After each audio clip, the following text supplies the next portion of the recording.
안녕하세요. 이철규 목사입니다. 이제 드디어 1장에서 8장까지를 끝내고 이제 9장부터 11장까지를 단락을 나누어서 그렇게 보고자 합니다. 그런데 9장에서부터 11장까지도 우리가 좀 깊이 생각해야 되는 부분이 있습니다. 모든 성경을 우리가 대수롭게 다루어서 될 일이 아니지만은 우리가 9장부터 11장까지를 좀 더 확실하게 알면 하나님의 그 계획을 알아가는 데 있어서 좀 더 도움이 되리라 믿습니다. 자, 우리가 먼저 9장에서 보면은 이 바울이 유대인을 두고서 유대인과 이방인을 두고서 말을 하는 것 같지만은 실질적으로는 그 하나님의 계획에 대해서 얘기를 하는 것입니다. 우리가 처음에 하나님의 계획이 어떠하냐? 하나님의 계획이 어떠하냐? 하고 우리가 생각을 해봤습니다. 하나님의 계획은 그러니까 피조물인 사람으로 하여금 저들이 하나님을 알므로 믿음으로 하나님의 말씀을 순종함으로 영광을 받고자 하는 것입니다. 영광을 받고자 하는 것입니다.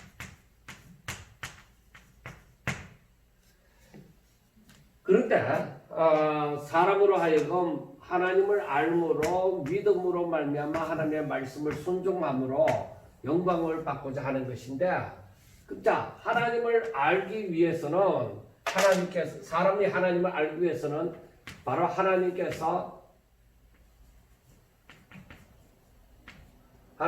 자신을 나타내십니다.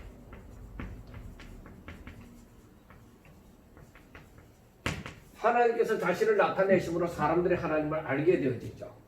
그래서 저들이 믿음으로라는 것은 이들에게 어떤 기계적인 부분이 있는 것이 아니라 하나님께서 저들에게 선택할 수 있는 자유의지를 주신 거죠. 하나님의 형상을 따라 하나님의 모양대로 지음을 받음으로 저들이 자유의지라는 것이 있습니다. 그래서 저들이 불신이 아니라 믿음으로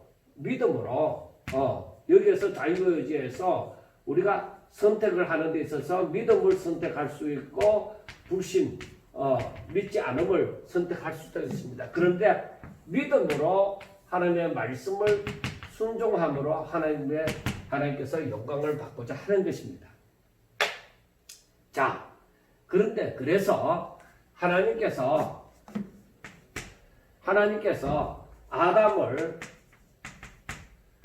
아담을 지으시고 이를 통하여서 영광을 받고자 했지만은 아담이 어떻게 했어요? 불순종을 했잖아요. 그래서 그의 후손들이 전부 다 뭐요? 죄인이 되어진 거죠. 왜? 아담이 죄인이 되어졌으니까 그의 후손들도 그 죄인이 자식을 낳으니 또한 죄인이다 이 말이에요. 전부 다 죄인이 되어졌어요. 자, 그렇다고 보면은 죄인은 뭐요? 죄인은 하나님을 알지도 못하고 하나님의 말씀을 순종할 수가 없는 것입니다. 하나님의 말씀을 순종할 수가 없습니다. 그리고 이 말은 바로 무엇이냐면은 하나님께 영광을 돌리지 못한다는 것입니다. 그래 되면은 하나님의 계획이 어떻게 되어져? 성취되지 않는다는 것입니다. 그래서 하나님께서 어떻게 하시느냐? 하나님께서 이 죄인을 어떻게 만들어야 돼요? 죄인을 의인으로 만들어야 되죠. 그러니까 이 말은 바로 저들의 죄를 사하여서 의인으로 만들어 죄 없는 자로 만들어야 된다 이 말이죠. 그래야 의인이 되어져야 저들이 하나님을 알게 되어지고 믿음으로 하나님의 말씀을 순종할 수가 있게 되어지는 것이죠. 그래서 하나님께서 어떻게 하셨어요? 나중에 아브라함을 부르사 순종을 요구하셨죠. 그러니까 하나님께서 먼저 아브라함에게 다가가신 것이죠.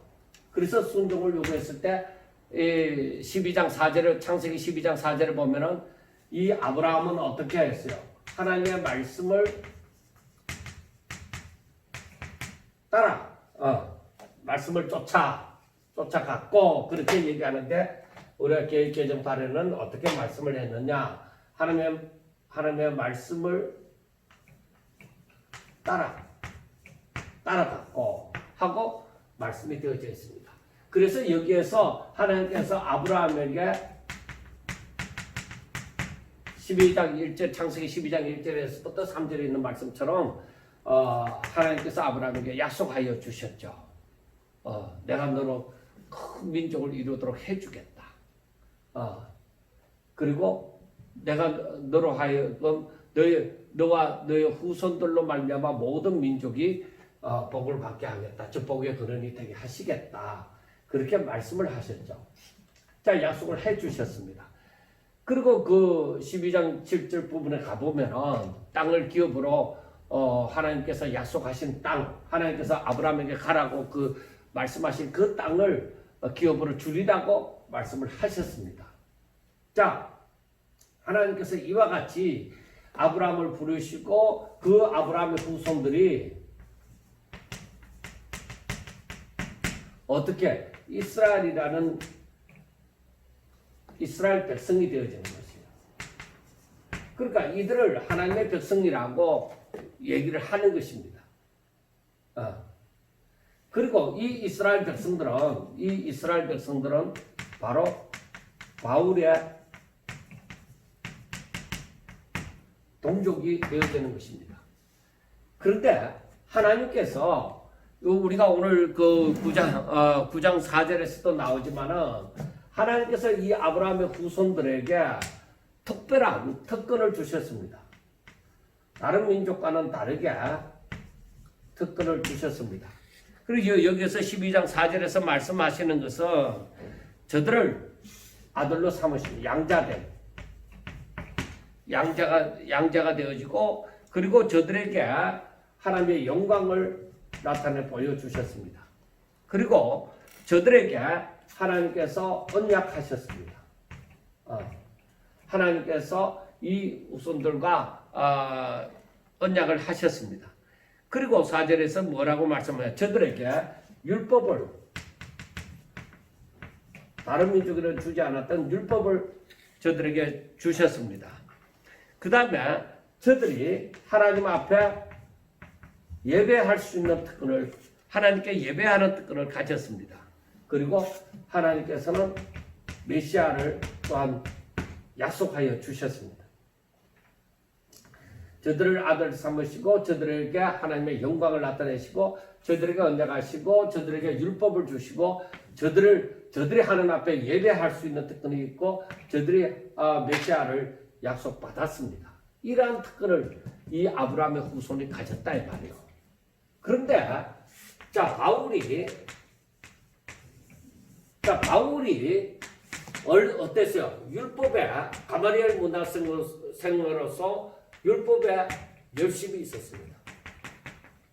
율법에 열심히 있는 자였습니다. 그런데 이 바울이 다메섹이라는 곳에서 저들이 다메섹으로 가고 있는 것은 바로 뭐요? 예수 믿는 사람을 잡아서 옥에 가두고 저들을 핍박하기 위해서입니다. 그런데 저들이 가는 도중에 부활하신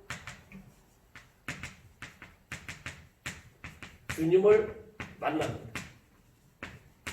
부활하신 주님을 만나게 되어지죠. 그렇게 하여서 제가 이 복음을 사도들이 전하는 복음을 깨닫게 되어지는 것입니다. 사람이 굉장히 율법에 열심히 있는 사람인데 이 복음을 깨닫게 되어지니까 이들이 뭐냐? 율법으로서는 이 율법으로서는 율법을 행하여야 되는 거야. 행위로. 율법을 행함으로 말미암아 저들이 구원을 받고자 했습니다. 그런데 복음을 깨닫고 보니까 율법의 행함이 아니라 오직 뭐요? 믿음으로 구원을 받는다고 하는 거예요. 그렇게 되어지다 보니까 어떻게 되어져? 율법과 복음은 뭐요? 서로 대치돼야 되죠. 그러니까 율법을 행함으로 말미암아 구원을 받는다고 이 생각을 했는데 제가 복음을 깨닫고 보니까 이 복음은 뭐예요? 율법을 행함으로서가 아니라 믿음으로 구원을 받는다는 것입니다. 그래서 이스라엘 백성들이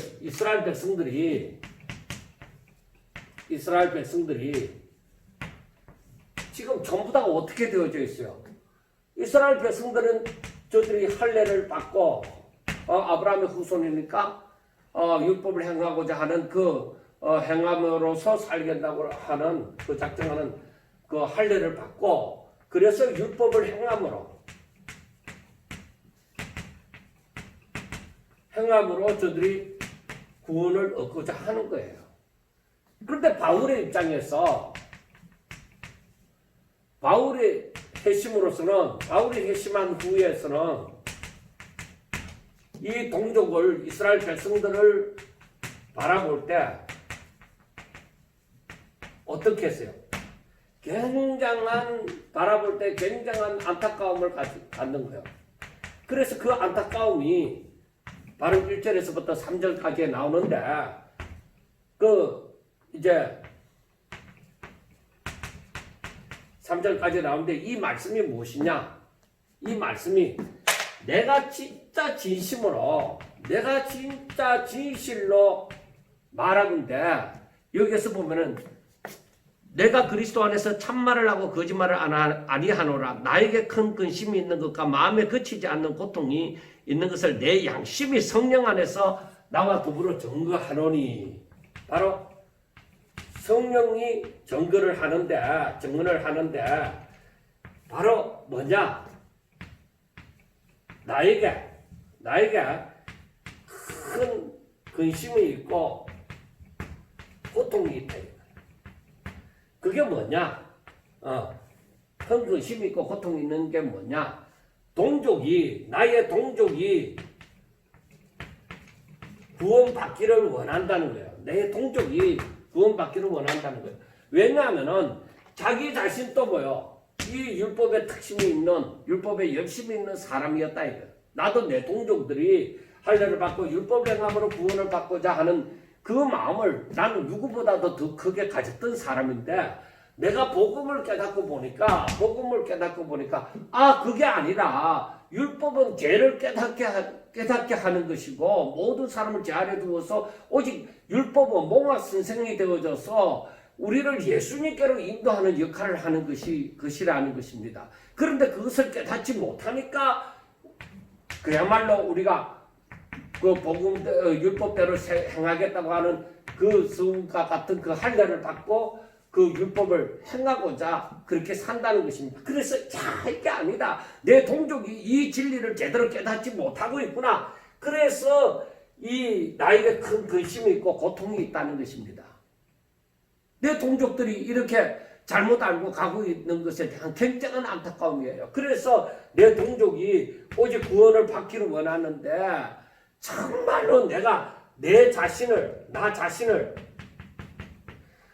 자신을 즉 어떤 다른 말로 하면은 제물로 드려서 제물이 되더라도 내 동족이 구원받기를 원한다는 그 마음을 지금 바울이 가지는 거예요. 바울이 그 마음을 가지면서 지금 이 9장 말씀을 쓰고 있는 거예요. 그래서 이 마음을 가지면서 이 마음을 가지면서 정말로 내 동족이 구원을 받아야 되는데 지금 이걸 제대로 깨달아야 되는데 그래서 지금 이걸 서론으로 해서 바울이 말하고자 하는 것은 우리가 구원을 받는 것은 오직 믿음으로 구원을 받는 것이다. 그것을 이 유대인이나 이방인이나 즉 로마 성도 로마 교회에 있는 사람들에게 즉 거기에 로마 교회 안에 있는 유대인들이나 그 이방인들이나 다 믿음으로 구원을 받는다는 것을 저들에게 말하고 싶은 거예요. 자기 자신이 같은 이스라엘 백성으로서 나도 정말로 내가 이스라엘 백성들이 가지고 있는 그 사상을 그 신앙을 나도 가지고 있었는데 정말로 참 안타까운 입장에 있는 거죠. 왜? 내가 복음을 깨닫고 보니까 와 이럴 수가 없다는 거죠. 내 동족이 결국에는 뭐야? 하나님의 말씀을 하나님의 뜻을 알지 못함으로 지금 이러한 곤욕을 치르고 있다는 거죠. 그리고 곤욕을 치르고 있다는 것은 잘못된 삶을 살고 있다는 거죠. 거기에 따라서 엄청난 열심을 가지는 거죠. 그리고 바울이 이방인의 사도가 되어져서 그 이스라엘을 중심으로 해서 그 주변 국가들에게 주변 나라에 복음을 전하러 가죠. 그런데 거기에 갈 때마다 바울이 다른 사람에게 핍박을 받는 것이 아니라 먼저는 자기 동족 유대인들로부터 핍박을 받는 것이죠. 그런데 그 자기 동족들이 핍박할 수밖에 없는 거예요. 왜냐하면 복음과 율법이 서로가 대치되고 있는 거예요. 그리고 자기 동족들은 율법을 행함으로 말미암아 구원을 받고자 하는데 구원을 받는다고 생각하는데 이 바울이라는 작자가 어디서 튀어나오는지 나와갖고는 이 율법을 행함으로 구원을 받는 것이 아니라 할례를 받지 않아도 율법을 행하지 않아도 오직 믿음으로서 구원을 받는다고 하니까 이 유대인들의 입장에서 바라볼 때는 바울이 이단과 같은 존재죠. 그래서 바울을 없이 하고자 하는 것이죠. 우리가 그래서 그 배경을 알고서 이 성경을 봐야만 왜 유대인들이 그렇게도 바울을 핍박하고 바울을 죽이고자 했는지 그걸 알아야 되는 거예요. 유대인들이 예수님을 십자가에 못 박는 것도 마찬가지예요. 결국 중요한 것은 뭐예요? 중요한 것은 이 이스라엘 백성들이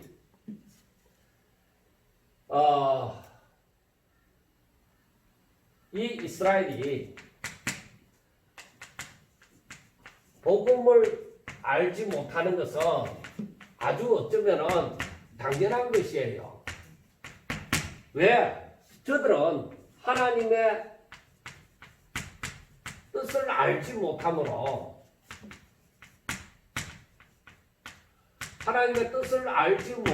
복음을 알지 못하는 거예요. 저들이 하나님께서 왜 율법을 주셨는지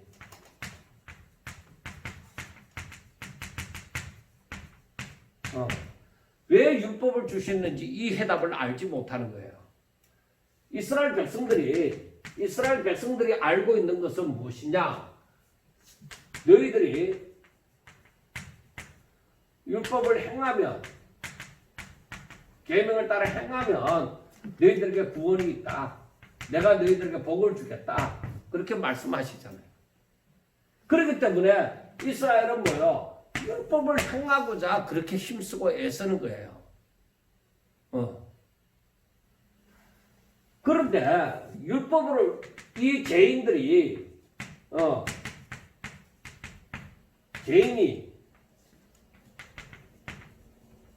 율법을 다 지킬 수 있느냐? 지킬 수 있느냐 했을 때 이 죄인이 하나님의 법인 이 율법을 행할 수가 없는 거죠.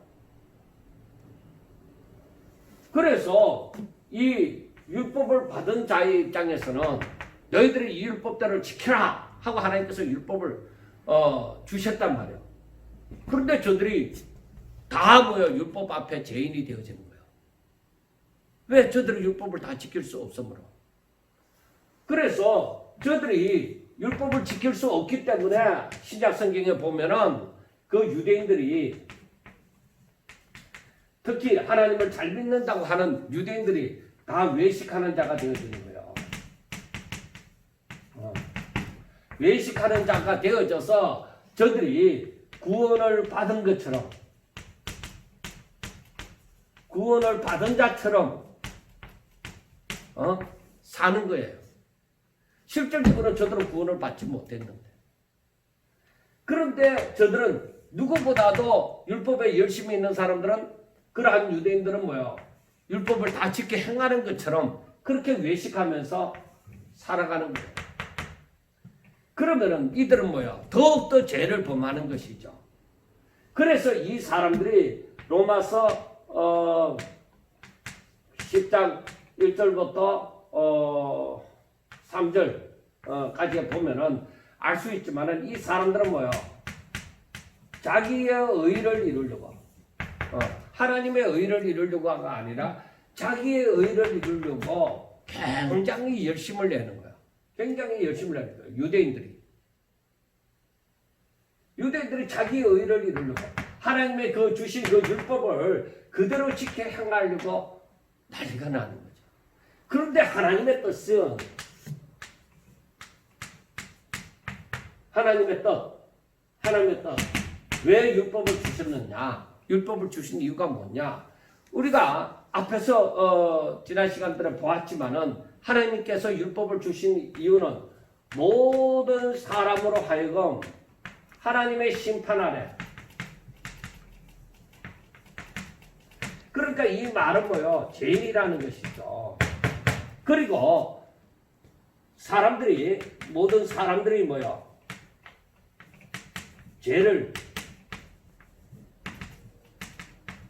깨닫게 되어지는 것이죠. 이걸 위해서 하나님께서 율법을 주셨다는 것입니다. 그래서 하나님께서 그 율법을 주시고 아울러서 저들에게 제사 제도를 주신 거예요. 그래 제사 제도에서는 뭐가 나타나요? 제사 제도에서 속죄제가 있죠. 그래서 여기에서는 뭐가 나타나요? 제물이 등장하게 되어지죠. 그래 이 제물은 이건 속죄의 제물은 속죄의 제물은 뭐요? 대신 죽는 것이죠. 그래서 이것이 곧 무엇을 의미하느냐? 예수님을 바라보게 만드는 것이죠. 그래서 예수님을 바라보게 만드는 거예요. 그래서 이 말은 더욱더 하나님을 의지하게 되어지고 하나님의 뜻을 깨닫게 되어지는 것이죠. 그래서 이들이 뭐요? 예수님을 바라보는 것이죠. 아브라함도 마찬가지로 모세도 마찬가지로 다윗도 마찬가지로 예수님을 메시아를 바라보게 되어지는 것이죠. 이렇게 해서 율법은 예수님을 만나게 하고자 하는 것이죠. 그래서 율법을 뭐라고 하느냐? 예수님께로 인도하는 농학 선생이다. 그렇게 말을 하는 것이에요. 자, 우리가 이 사실을 보면서 알아야 되는 것이 무엇이냐? 이스라엘은 모든 특권을 받은 사람입니다. 즉 어떤 의미에서는 약속을 받은 사람들입니다. 그런데 이들이 예수님을 알지 못하는 거예요. 왜? 이들은 어떻게 되어져요? 전부 다 율법을 받은 자로서 행위로 구원을 받고자 하니까 믿음으로 구원을 받는, 즉 예수님을 믿음으로 구원을 받는 이것을 알지 못하는 거죠. 행위로 구원을 받고자 하니까. 그러니까 저들이 복음을 들었을 때는 뭐예요? 완전 배척하는 자가 되어지죠. 그래서 바울이 굉장한 안타까움을 갖는다는 거예요.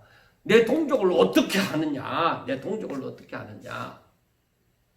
내 동족이 행위로 말미암아 구원을 받고자 함으로 말미암아 이렇게 이 구원에서 전부 다 멀어져 버렸다는 것이죠. 자, 그래서 우리가 여기에서 보면은 바울이 이스라엘 민족에 대해서 너무나도 잘 알고 있습니다. 이스라엘 민족들이 받은 바 특권도 잘 알고 있고 모든 것이 저들에게 주어졌으나 저들이 바로 살지 못하는 것에 대해서 바울은 굉장한 안타까움을 가져요. 우리가 복음을 진실로 깨달았다고 하면은 정말로 이 복음을 알지 못하고 또 예수를 믿는다 해도 이 하나님의 뜻을 제대로 깨닫지 못하고 자기 마음대로 살고자 하는 사람들을 볼 때는 마음이 안타까운 거예요. 목사님들뿐만 아니라 정말 하나님을 이 복음을 깨달았다고 하는 사람들이 가슴이 불붙는 듯 해야 되는 거예요. 안타까움을 가져야 되는 거예요. 그 마음은 하나님의 마음을 안다는 것이죠. 하나님의 뜻을 깨달았다는 것이죠. 그러므로 저게 아닌데 바울이 자기 동족을 향해서 바라보는 것처럼 저렇게 율법을 행함으로 구원을 받는 것이 아닌데 하는 것처럼 우리가 복음을 제대로 깨달아서 복음대로 살지 못하는, 복음을 제대로 깨닫지 못하고 살아가는 사람들을 바라볼 때에 교회 안에 있는 사람이든 교회 밖에 있는 사람이든 그런 사람들을 바라볼 때는 굉장한 안타까움을 갖는 거예요. 저게 아닌데 근데 그 사람들에게는 그게 안 들리니까 미치겠다는 것이죠. 여러분, 우리의 고정관념, 이게 바뀌기가 참 힘들어요. 그래서 저는 그렇게 생각해요. 저는 모태신앙이 굉장히 부러운 사람이에요. 저는 이제 이미 모태신앙이 아닌 환경 가운데서 태어나고 자랐지만은 그래서 모태신앙인 사람들이 참 부럽다. 그런데 그 모태신앙이라고 해서 다 부러운 것이 아니라 하나님을 잘 믿는 사람들 가운데서 자녀로 태어난 사람. 그러니까 오늘날 우리가 예수님을 믿으면 우리가 정말로 복음을 제대로 깨달은 부모가 되어져서 자식을 낳고 그렇게 자식들이 하나님을 잘 믿도록 그리고 복음을 제대로 깨닫도록 가르치는 것은 우리 사명이에요. 그리고 저들에게 복이 흘러가는 것이죠. 그게 참 중요하다는 것이죠.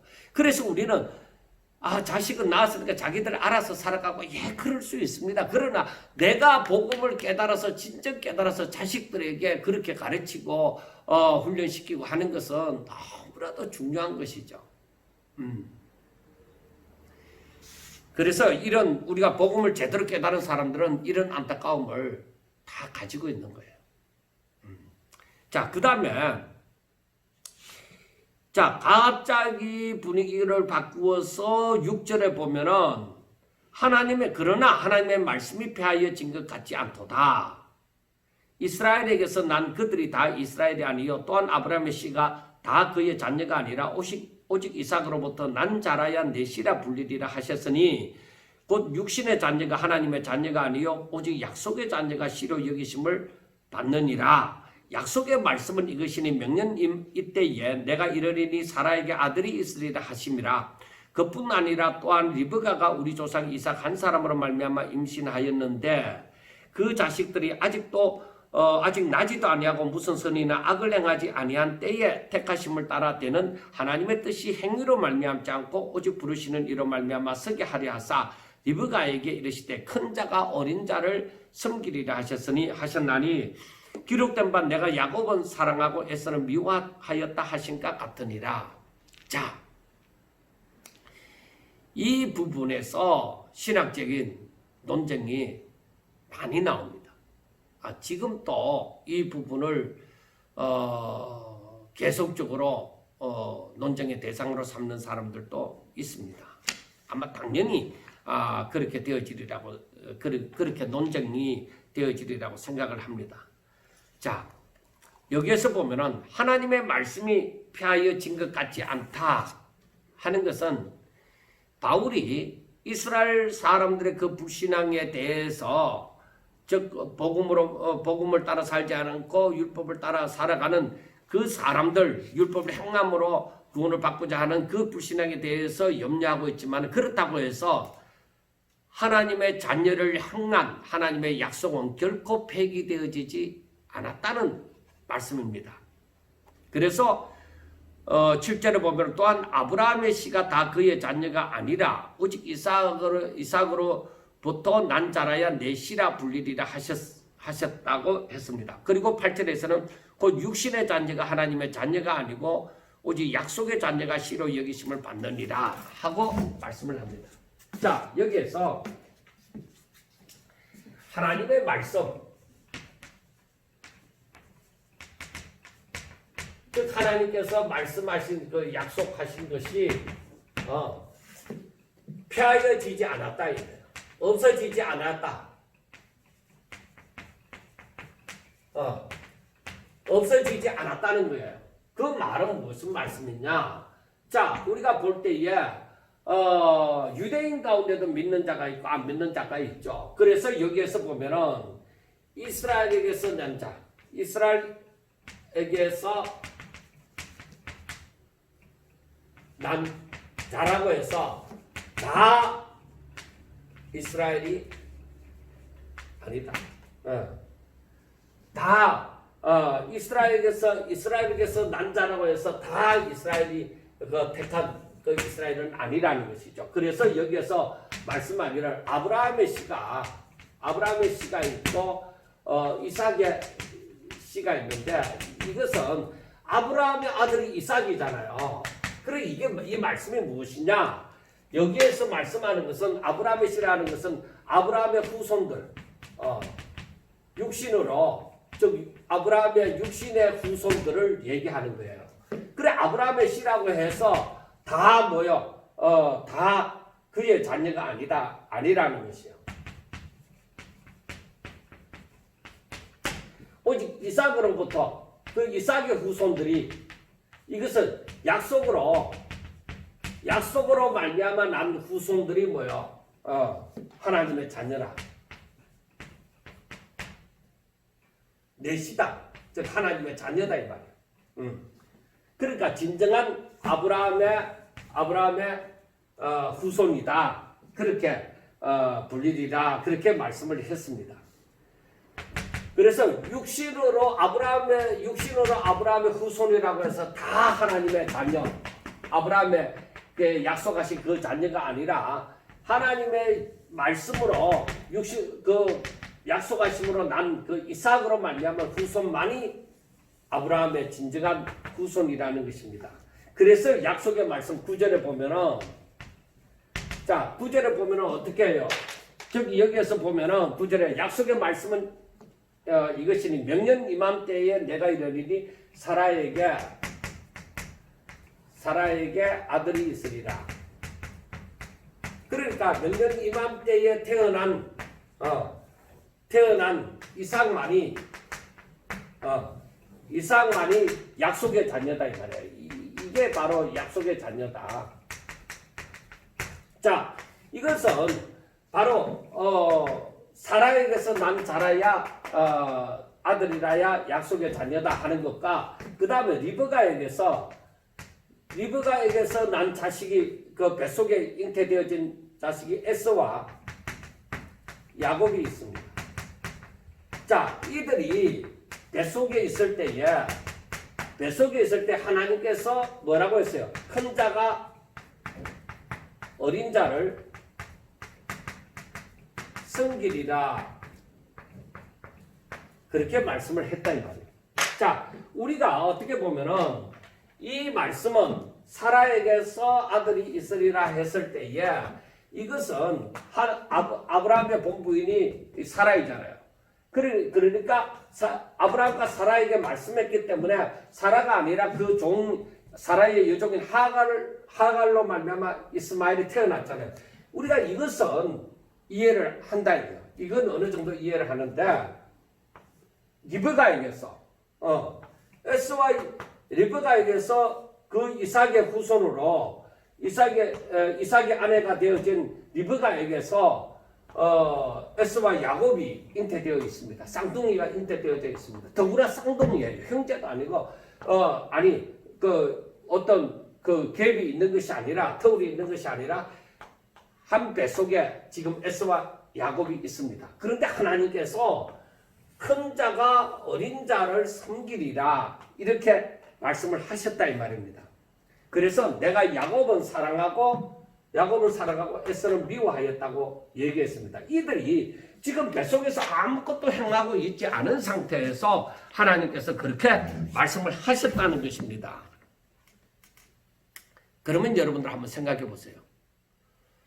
하나님께서 이들 뱃속에 있을 때에 그렇게 말씀하셨다는 것을 생각해 보면은 뭐야?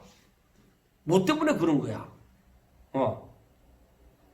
뭐 때문에 그런 거야? 야곱이 무슨 착한 일을 했냐? 에서가 뭐 미워할 만한 일을 했느냐? 이삭의 자녀잖아. 약속의 자녀이잖아. 그런데 왜 에서는 미워하고 야곱은 사랑하느냐? 뭐 때문에? 뭐 때문에 그러냐는 거예요. 여기에서 나오는 말씀이 14절 말씀이에요. 14절 말씀이에요. 여기에서 나와지는 것이 하나님이 그렇게 되어졌을 때에 사람에게 그런 질문이 생겨날 수 있잖아요. 그렇게 되어졌을 때에 하나님이 불의하시냐? 그렇다고 해서 하나님이 야곱은 사랑하고 에서는 미워했다고 해서 뭐예요? 하나님이 불의하시냐는 거죠. 하나님께서 이렇게 하시는 것이 잘못되어졌느냐 하는 것입니다. 하나님께서 이렇게 하시는 것이 뭐가 잘못되어졌느냐 하는 것입니다. 중요한 것이에요. 하나님께서 아직까지 태중에 있고 이 세상에 나와서 아무런 행동을 하지 않는, 아무런 짓을 하지 않은 이 에서와 야곱에 대해서 하나님께서 형인 에서를 미워하고 야곱을 사랑했다는 것이, 이것이 하나님 우리 사람의 입장에서 생각해 볼 때는 이건 뭐냐는 것이죠. 이건 편파적이지 않느냐. 어떻게 아무런 지금 내가 무슨 짓을 하지도 않았는데 야곱 에서의 입장에서는 내가 아무런 짓도 하지 않았는데 왜 나를 미워하고 야곱을 사랑하느냐는 것이죠. 참 우리가 이러한 부분에서 이해를 할 수 없다고 분명히 생각할 수가 있습니다. 어떻게 이해가 되어지느냐는 것이죠. 그래서 14절에 보면은 그런즉 우리가 무슨 말을 하리요? 하나님께 불의가 있느냐? 그럴 수 없느니라. 그렇게 바울이 말하는 바가 하나님께서 이것이 불의한 것이 아니라는 거죠. 불공평한 게 아니라는 것이죠. 그래서 그 이유를 모세에게 말한 것을 들어서 얘기를 하는 것입니다. 어떻게 모세에게 이르시되 15절 하반절을 보면은 내가 긍휼히 여길 자를 긍휼히 여기고 불쌍히 여길 자를 불쌍히 여기리라. 그런즉 원하는 자로 말미암은 또 아니요 다른 박질하는 자로 말미암은 또 아니요 오직 긍휼히 여기시는 하나님으로 말미암음이니라. 성경이 바로에게 이르시되 내가 이 일을 위하여 너를 세웠으니 곧 너로 말미암아 내 능력을 보이고 내 이름이 온 땅에 전파되게 하리 함이라 하셨으니 그런즉 하나님께서 하고자 하시는 자를 긍휼히 여기시고 하고자 하시는 자를 완악하게 하셨느니라.